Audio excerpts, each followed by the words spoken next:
आप सभी को एक लंबे समय बाद नमस्कार।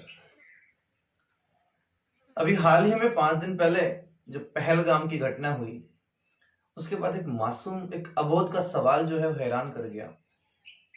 उसने पूछा कि क्या हिंदू होना गुनाह है? क्या जवाब देता? जवाब तो दिया कि ना हिंदू होना गुनाह है, ना मुस्लिम होना गुनाह है। इंसान के रूप में जन्म लेके शैतानियत को, हैवानियत को धारण करना बुरा है। लेकिन फिर एक सवाल मन में पैदा हुआ कि ये तो हैवानों की संख्या 2 या 3 थी, जिन्होंने भी 26 लोगों का शिकार कर लिया, 26 निहत्थों का शिकार कर लिया। अगर इन्हीं हैवानों की संख्या दर्जनों में होती तो मौत का कौन सा विभत्स तांडव देखने को मिलता। क्या इन 26 में से 25 को हिंदू होने की सजा मिली, या उस एक मुस्लिम साथी को मानवता का रक्षक बनने का प्रयास करने में उसकी सजा मिली?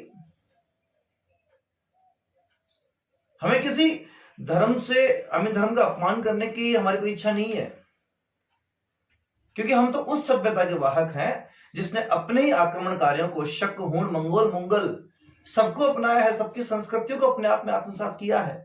अगर कोई कहे कि हम भारत में हिंदू मुस्लिम के रूप में लड़ते हैं तो भूल जाइए जनाब, हमारी आज की पीढ़ी भी पिछली कई पीढ़ियों से जब भी हम लोग सारे जहां से अच्छा गुनगुनाते हैं तो कहीं ना कहीं हमें अल्लामा इकबाल याद आते हैं। हमें आजादी की जो लड़ाई से अशफाक उल्लाह खान याद आते हैं। हमें कारगिल से अब्दुल हमीद याद आते हैं।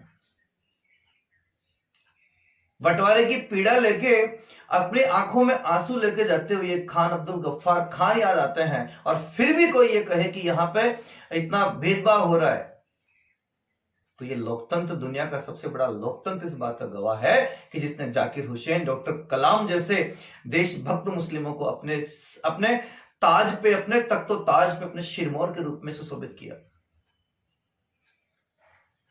आज हमारा बच्चा इस देश में क्रिकेट के बहुत शौकीन है।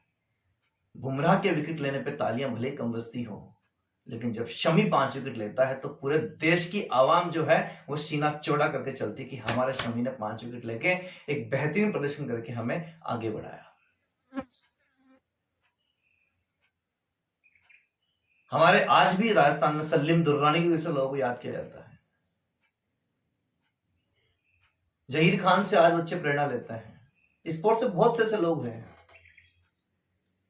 हमारी लड़ाई धार्मिक नहीं है, लेकिन हां, हमारी लड़ाई आतंकवाद से है। हमारी लड़ाई उस पाकिस्तान के उस नापाक जो मसूबे हैं उनसे है। जरूरत है कि मिलके लड़े। इतना जरूर चाहते हैं कि जब हमारे 25-26 नागरिक जब मारे जाते हैं, जब दर्द की वेदना यहां से गुजरती है कि लेफ्टिनेंट विनय नारवाल, मात्र 26 साल का नौजवान, जिसकी शादी को मात्र 7 दिन हुए हैं, जरा विचार कीजिए उसकी वीरांगना पे क्या बीत रही होगी। ऐसी वीरांगना भले ही मुस्लिम धर्म में हो, भले ही सिख धर्म में हो, भले ही हिंदू धर्म में हो, लेकिन जरूरत तो उसकी पीड़ा को महसूस करने की। जयपुर के वाधवानी हो, मात्र 33 साल का युवा, या वो नौजवान हो आदिल,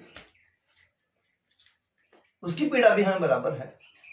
लेकिन पीड़ा तब होती है जब कोई जिन्ना के गुणगान करे, जब कोई दाऊद इब्राहिम को, अफजल गुरु को, याकूब मेमन को आदर्श मान के बात करे, या फिर जेएनयू के धरातल पे भारत के टुकड़े होंगे नारे लगाने वाले लफंगे सामने मिले, तो दर्द उठना स्वाभाविक है।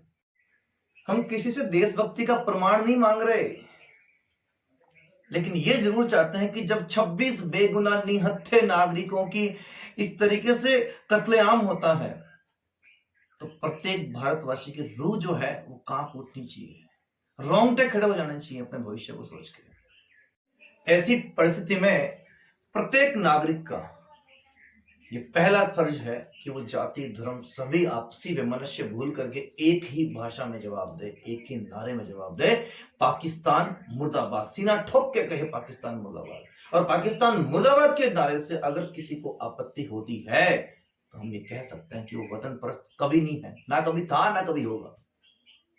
चंद पंक्तियां कहना चाहूंगा कि वक्त आ गया है कि दुनिया को साफ साफ कहना होगा, देश प्रेम की इस प्रबल धारा में हर मन को बहना होगा, और जिन्हें लगे तिरंगा ये पराया वो देश छोड़ चला जाए, हिंदुस्तान में हिंदुस्तानी बन के ही रहना होगा।